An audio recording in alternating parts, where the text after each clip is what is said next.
All right, guys, here we are at another copy and tech call. We're into October here, so this is our third one of October. Anyway, if you guys are stuck on copy or anything technically related, this is the place to hop out, and we'll see if we can't get you fixed up. I had an interesting review last week with Todd Brown's guys, and David did a review on our landing page. Basically, we knew it wasn't converting, and it's this thing when we try and do things ourselves, we can never seem to do things for ourselves. And I am no different at this game. I'm so much better at doing this for everybody else than doing it for myself. And it's painful.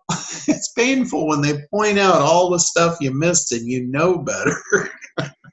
So anyway, I think what I'll do, I'll bring it up and I'll kind of just give you guys the run through of what they came up with and actually what I just know better.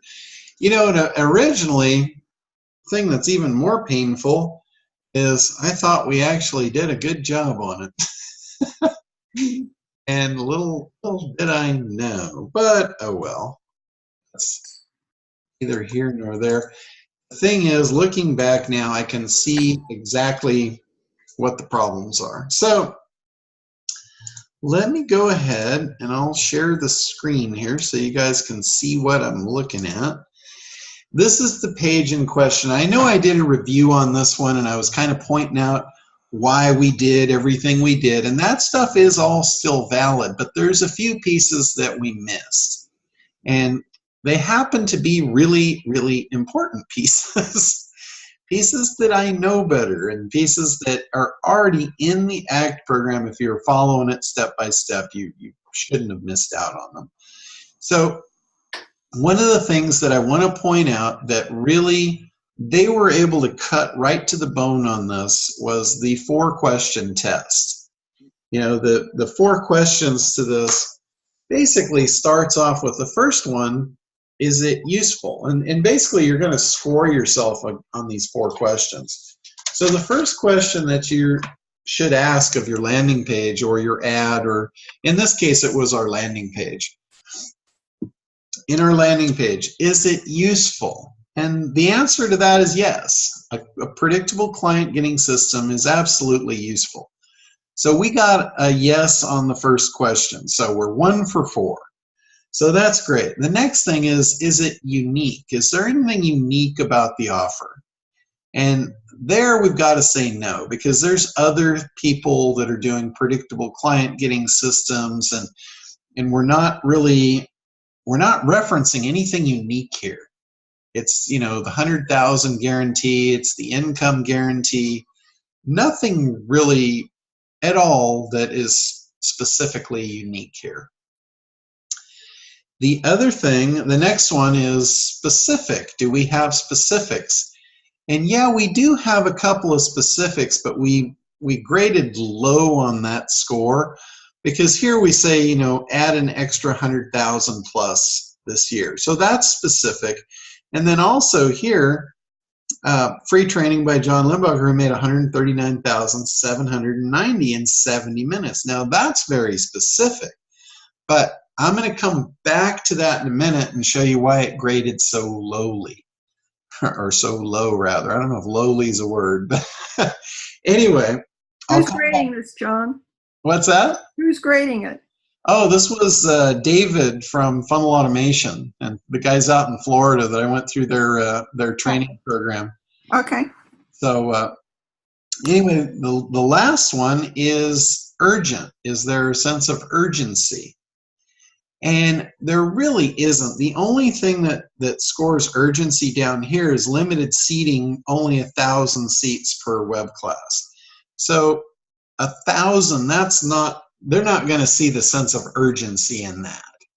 If I would have wanted to make that really urgent, I would have said, this is being exposed to 10,000 people and we've got, 50,000 people in our group already that are going to want to get in on this, and there's only 1,000 seats available. But I didn't do that, so again, I failed on the urgency.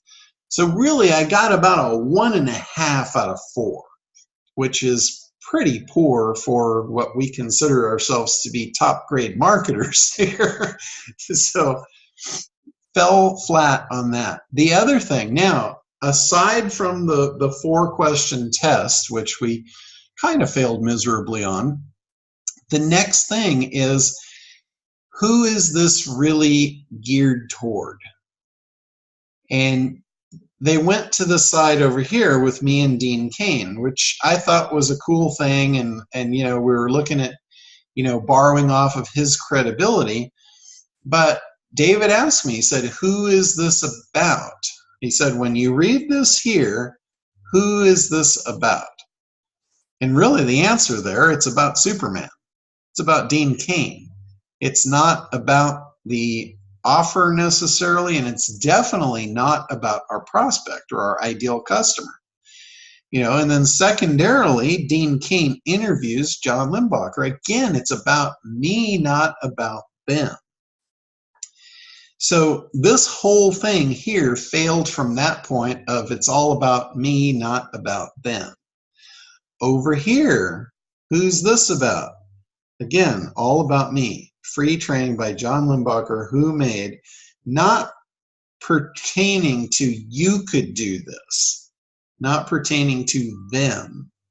So that's how that failed, that one, as far as being specific. It was not specific to them.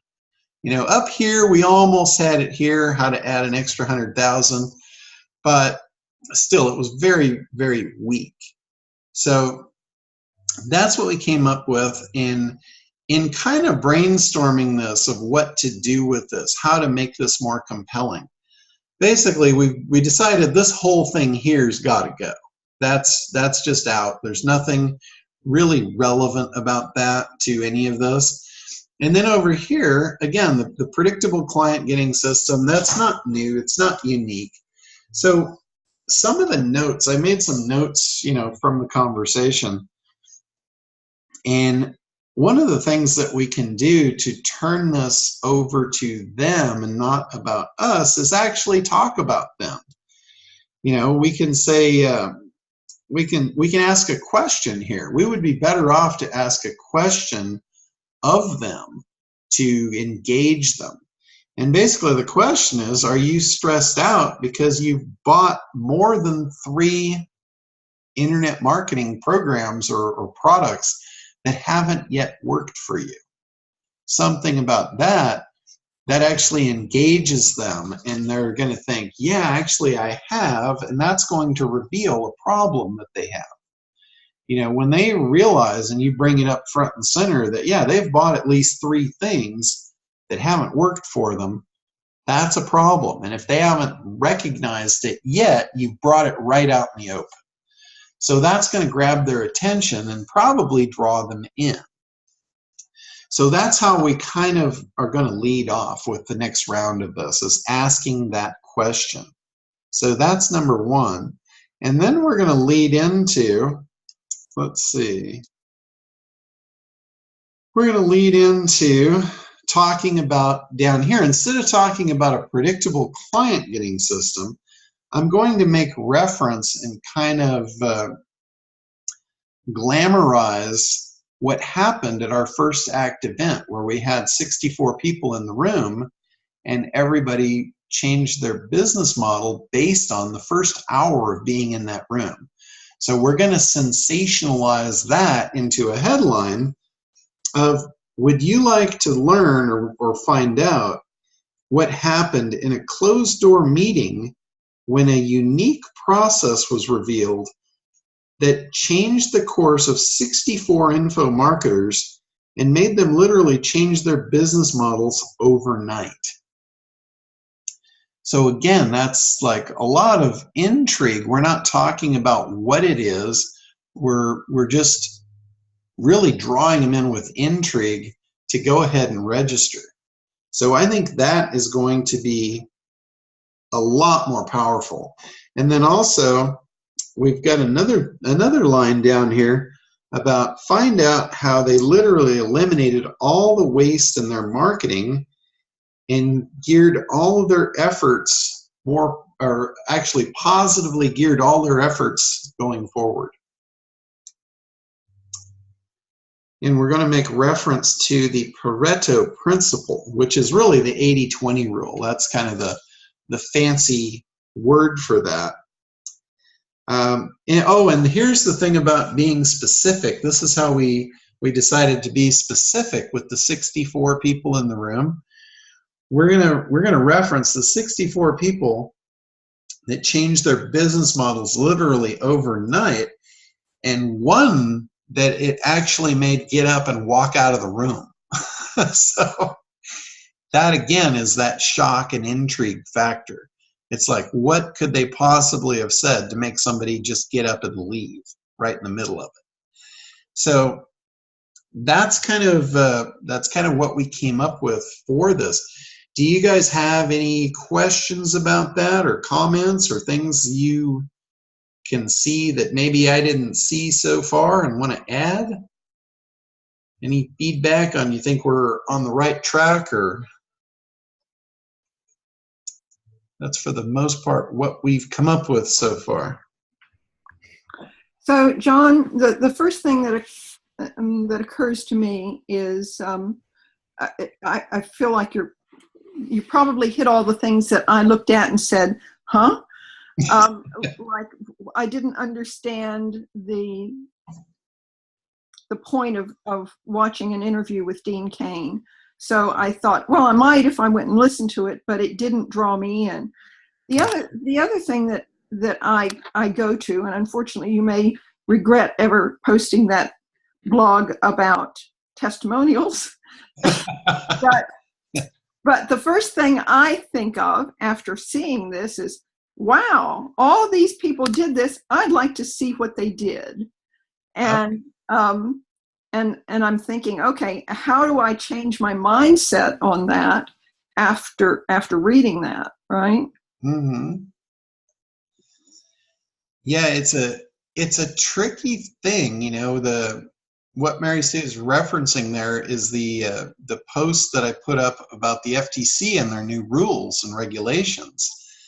And basically it's in regards to testimonials and what is fair and true in testimonials. And this was kind of brought on by a lot of people that were, you know, misleading folks into thinking something was going to work for them when it probably wasn't, and showing results that were not typical.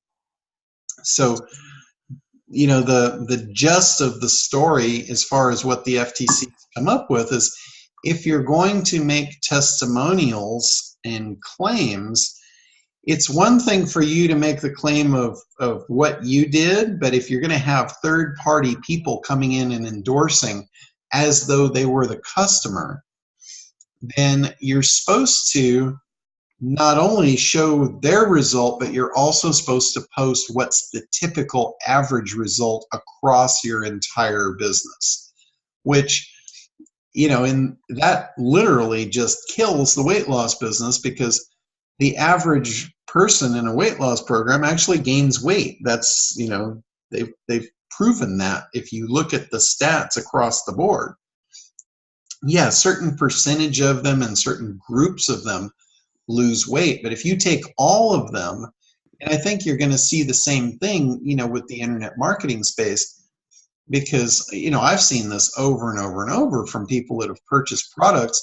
The ones that actually use them do get some benefit, but the honest truth is most people buy them and then don't use them. So they literally have had a negative effect on their business because they put money out and they didn't get it returned. So it was a negative impact if you look at it from the numbers standpoint. So that really doesn't look good in what it's trying to do. The FTC really is just trying to get people away from all of the outrageous testimonials and stuff. So, and it does bring a new level of difficulty to all of us that are doing marketing in the fact that, you have to tell the truth now. And, and a lot of marketing is based on sensationalism and really painting a picture so your prospect can see themselves in that mirror and really resonate with your message and your story. So it is one thing if you happen to be the superhero in your story, you can tell your story as is because it's not based on the outcome of others. But when you bring others into the story, you have to be very, very careful the way you portray them and the disclaimers that you make. I know you guys have seen all the disclaimers on most of the internet marketing products about saying, there's no guarantees that you'll even make a penny using this money-making system or this money-making program. They have to do that because the FTC has made them do that. If you're going to talk at all about income or any of that stuff, you've got to have that in your terms of service. You've got to have an earnings disclaimer clause. You've got to have all that stuff in place to protect yourself because it's transparency.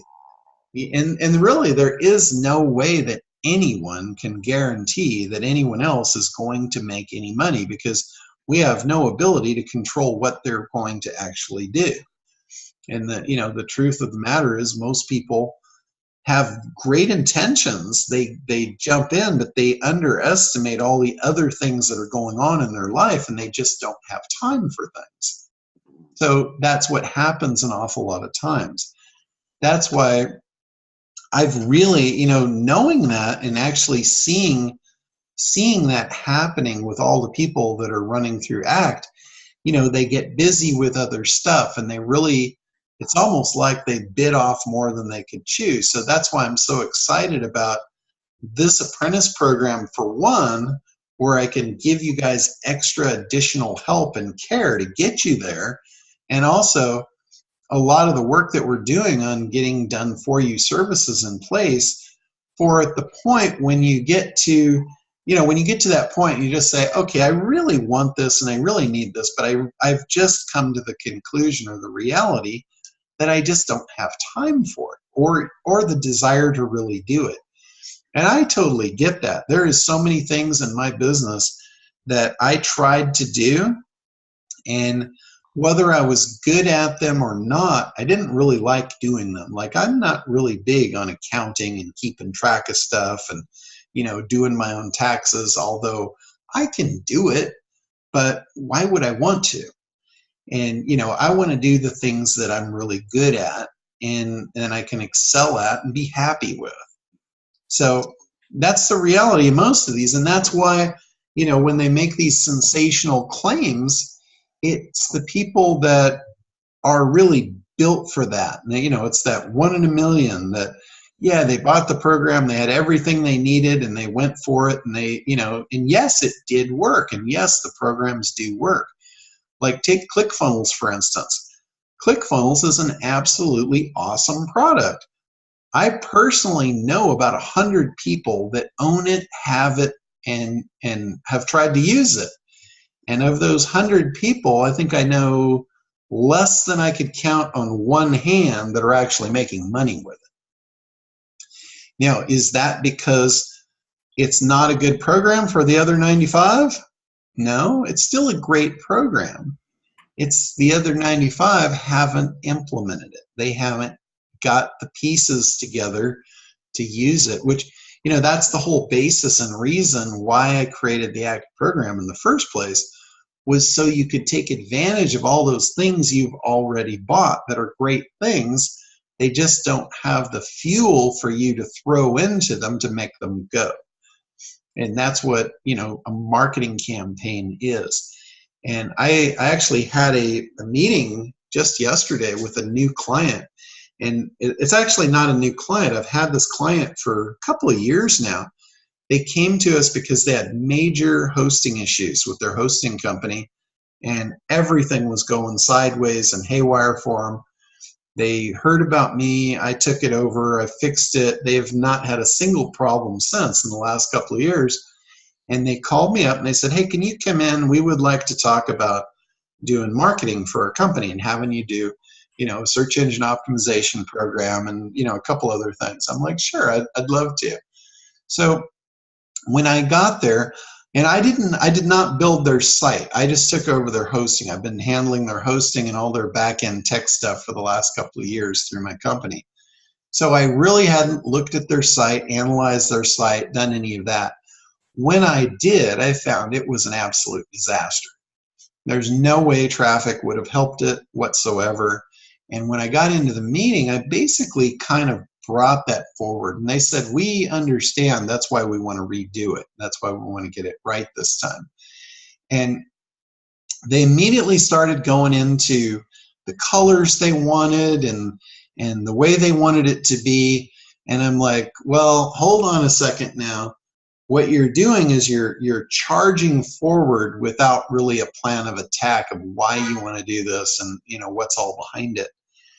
And I asked them, and this is typical too, and I want you guys to really get this and understand this.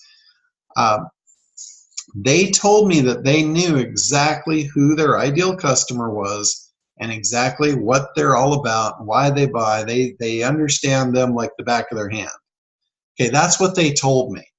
And within a couple of questions, I revealed to them that that wasn't true. They knew nothing about their customers because they weren't asking the right questions and they weren't focused on the right things.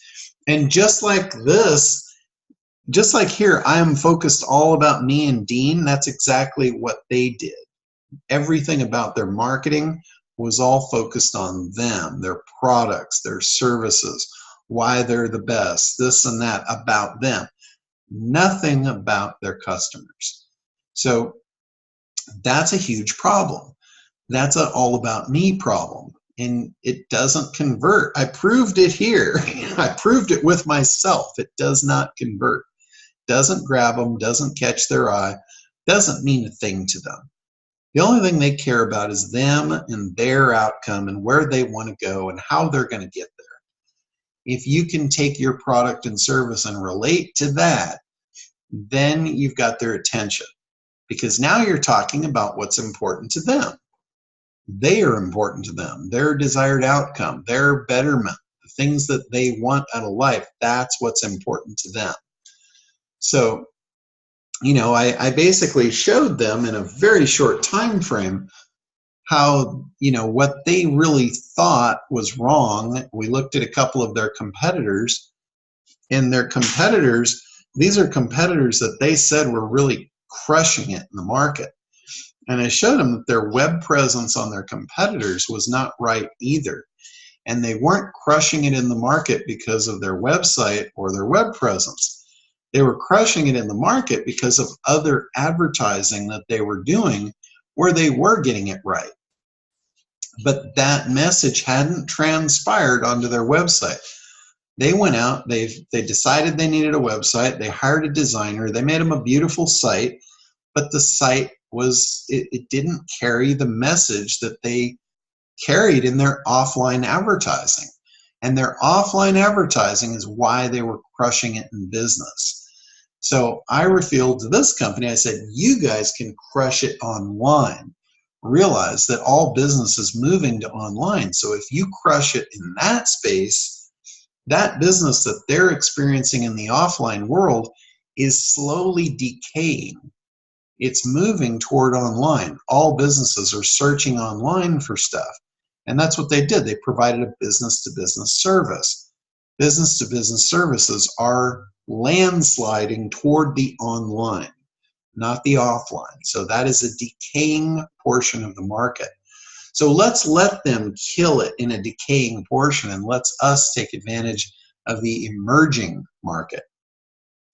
So that's what we're going to do. They, and again, this is one of my ideal clients in the $2 to $10 million range in manufacturing. And, they don't want to do anything themselves. They want to understand it. They want to have, the initial meeting and get through that, but they want it done. So those are perfect ideal clients for us.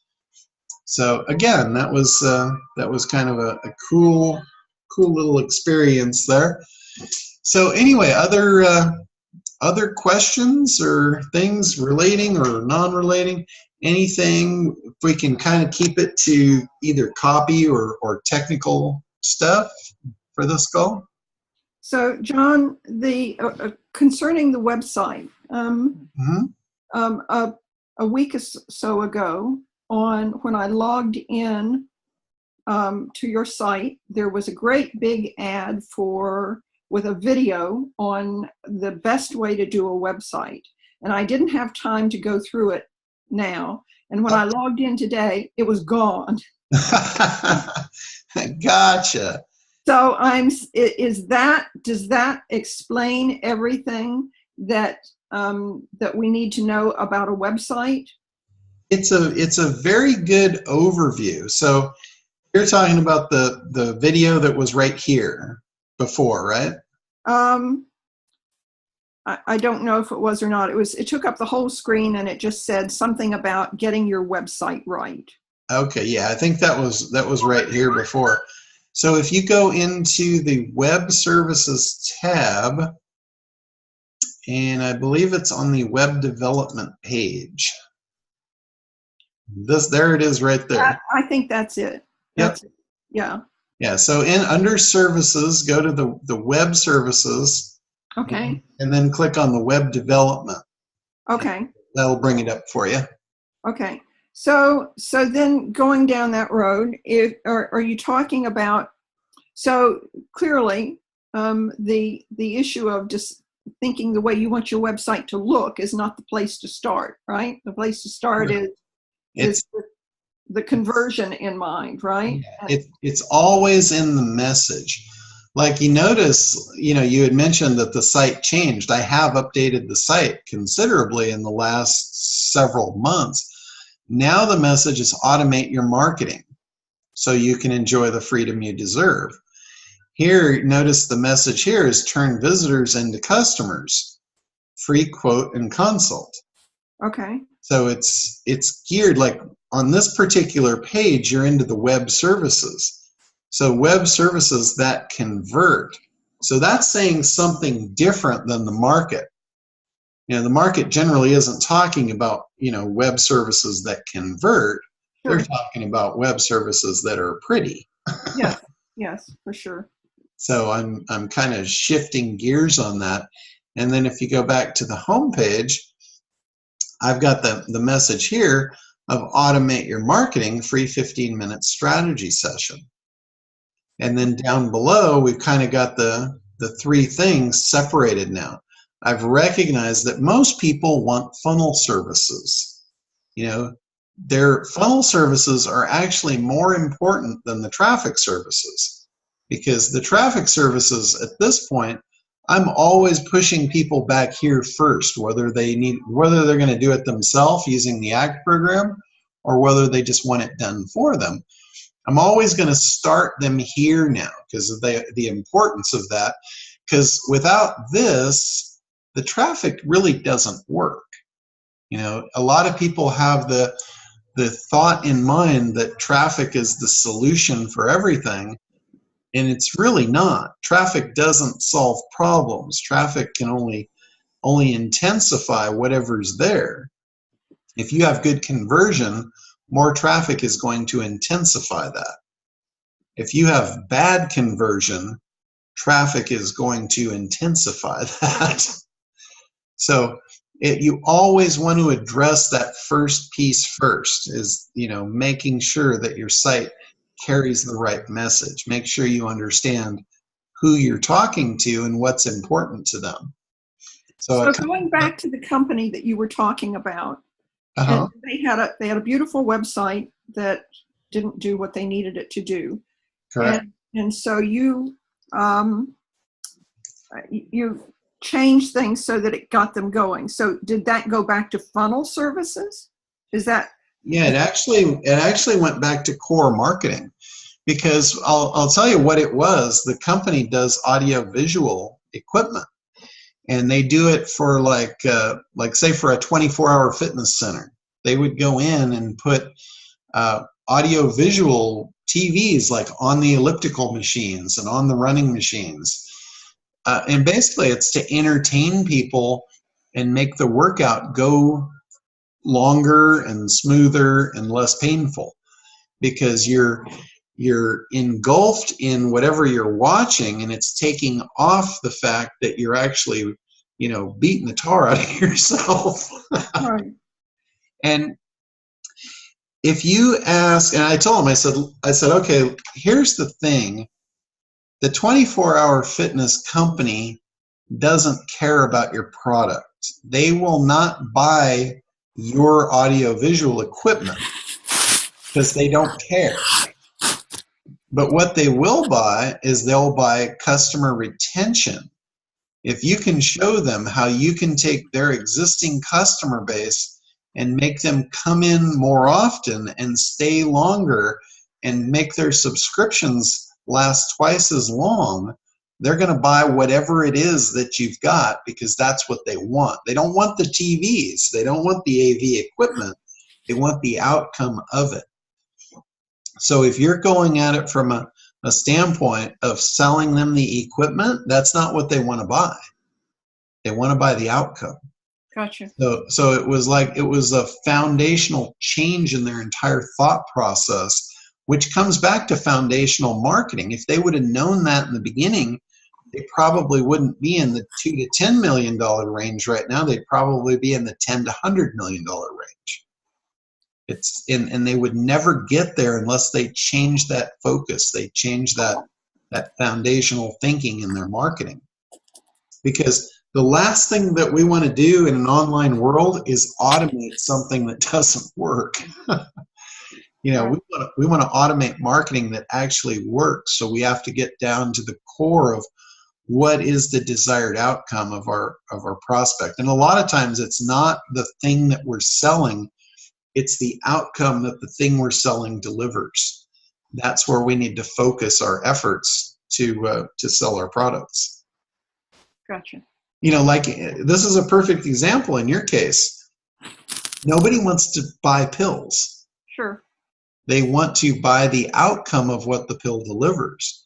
Yep. So, you would never, in your marketing, you would never be talking about the pill and talking up the pill. You would be talking up what the pill does for them. Of course. So, and that's like in their case, they did the exact opposite. They were talking about their pill. They didn't talk anything about what it does for them. They didn't really even equate what it does to them. It wasn't even on their radar. Huh. And that just kind of really blew my mind. I'm like, how have you sold as much of this stuff as you have? It must really be hot. Yeah, I agree. I actually bought a TV to put in front of my treadmill, right? Yeah. Because I needed something to keep me there. Uh-huh. Yeah, it's retention. That's really what they're selling. Okay. So if 24-hour fitness understood their customer, they would get that, and they would know they're going to make more money by that. So the AV company, if they can go in and educate 24-hour fitness into something they were unaware of that could increase their bottom line, they've created demand and desire for their product, and the sale is imminent. Because it just makes sense at that point. It's like, why would you say no? Why would you not buy this?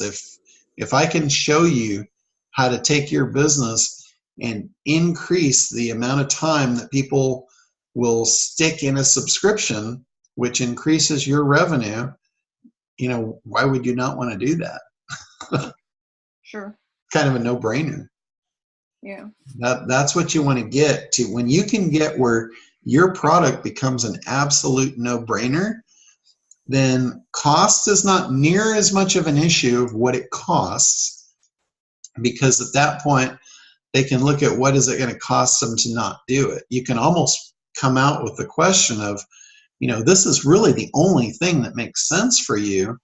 So if you decide not to do this, what are you going to do? How else are you going to get that outcome without doing this? And when you pose it that way, it almost gives them, it I don't want to say it forces them, but it really compels them to do that because it's the right thing for them to do. It will help them.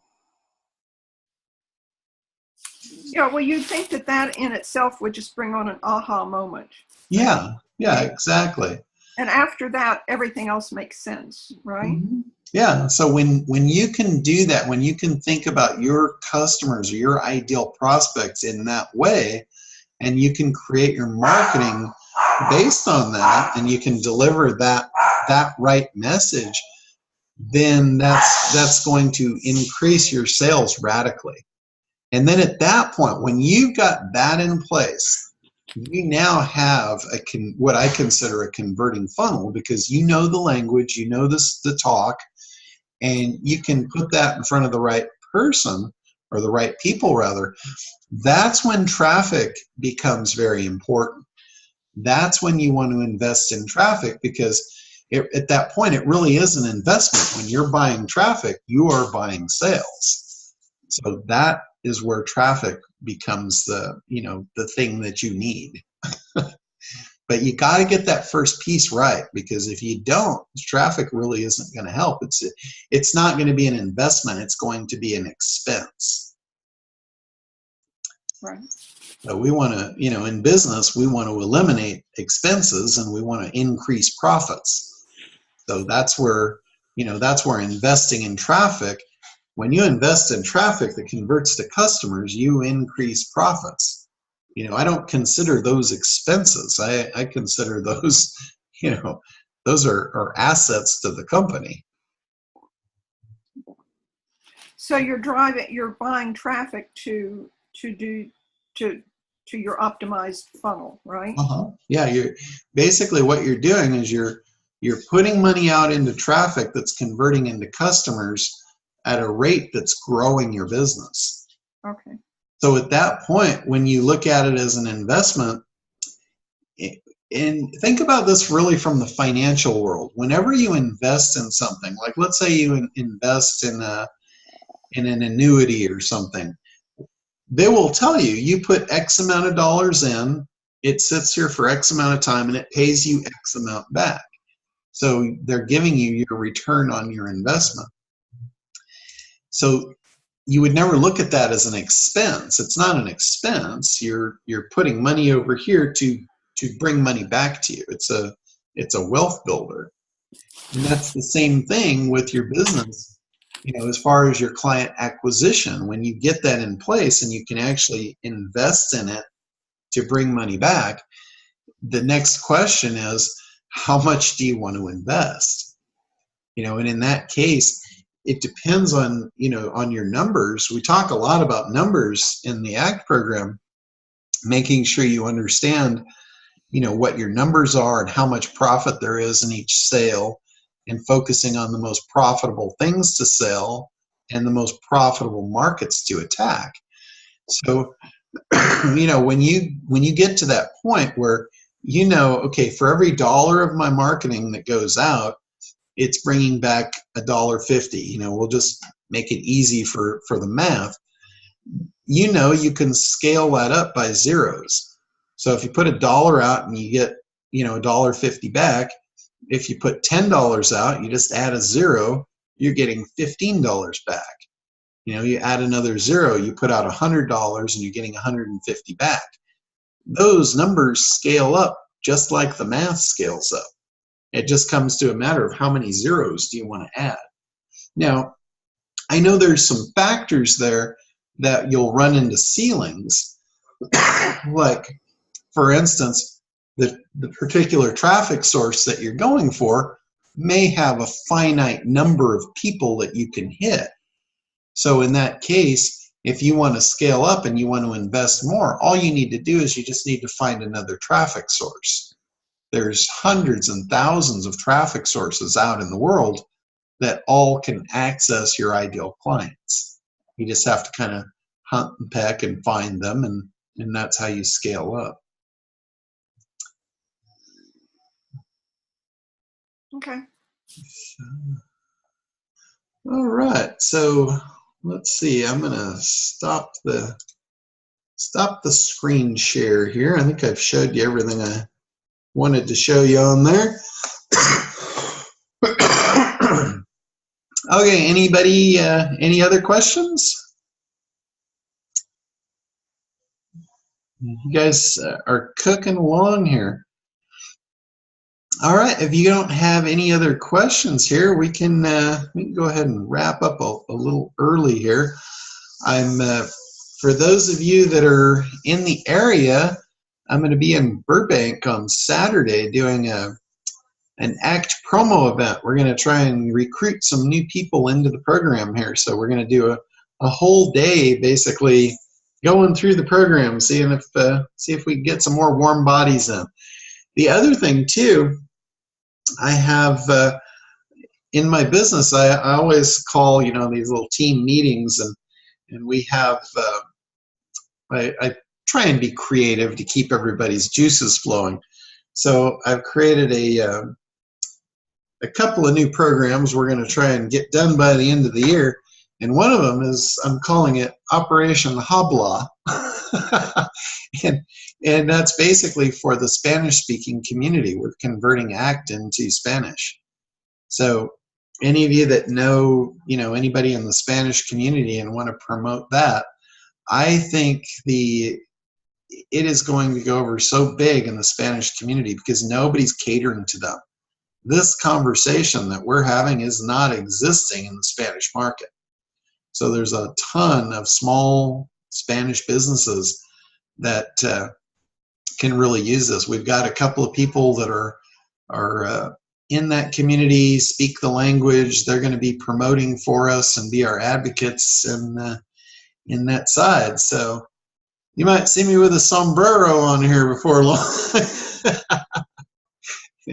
And we've done a lot of the stuff. We've started to convert the videos. We've converted the logo, all that stuff. So that's what's coming. That's on the horizon. So that's my news and updates for the week. So I want to also encourage you guys to be using the system that we've got online to update your information and keep on track. You know, that's a great system to do that. And I keep trying to think of the name of it. What's a Basecamp? Yeah, so Basecamp, you guys should be using that. I know a lot of you are, but for those of you that aren't, it really would be helpful for, to keep you on track and keep you in motion. And also it gives us the ability to see what you're doing. So I can get in there and I can see if it's, if you're right on the money, I can give you encouragement to move forward faster. If you're not on the right track, I can adjust your course before you get too far ahead. So it's really... John, I got a question on that. Yeah, sure. Because every time I re-upload my workbook, okay, it asks the notifications and it has my coach, then it has you and it has Thomas. Do you want notifications every time it's re-uploaded with something new? Because I've just been putting it to my coach. Oh, okay. Yeah, you can notify me as well. Okay. So that way when I see them, I can, if I have time, I can get in there and take a look at them. Okay. Well, at this point, I've got more written down in writing than I do actually typed in, but I'm working on it. Okay, cool. I may actually be able to get, I played around with Cheryl's PDF file yesterday, trying to convert it into a fillable form file. And it was pretty cool the way it worked. So I think we're going to probably convert the document into a fillable PDF. And then when you do that, you can, just fill it in, put it up, and then be able to edit it and move forward. So we're working on that as well. That would be great as long as it doesn't glitch up on us and cut us off when we're in mid-thought or something. Yeah, exactly. So I think she found somebody on Fiverr that actually knows how to create the documents. And I think once hers is done, I'm just going to have the same Fiverr guy do ours. That way we're not wrestling with it. So. That would be helpful. Yeah, that's on the horizon. We're working it. All right. Anything else? You guys, anything else you want to talk about, discuss, need help with, or? All right. Well, last call. I think we're good for the week then. All right. So next week we're back on track. We'll be into traffic, so we'll have another traffic discussion.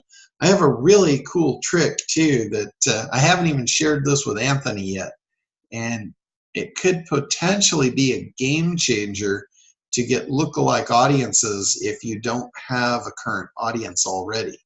I'll show you how we can possibly buy a lookalike audience that really outside the box. So we'll have that on next week. So all right, guys, have a great week. And if you have any questions or anything, just shoot them over to me or get them on the site, put them in the forum, and we'll talk to you soon. So have a great week. Thank you. You too. Bye.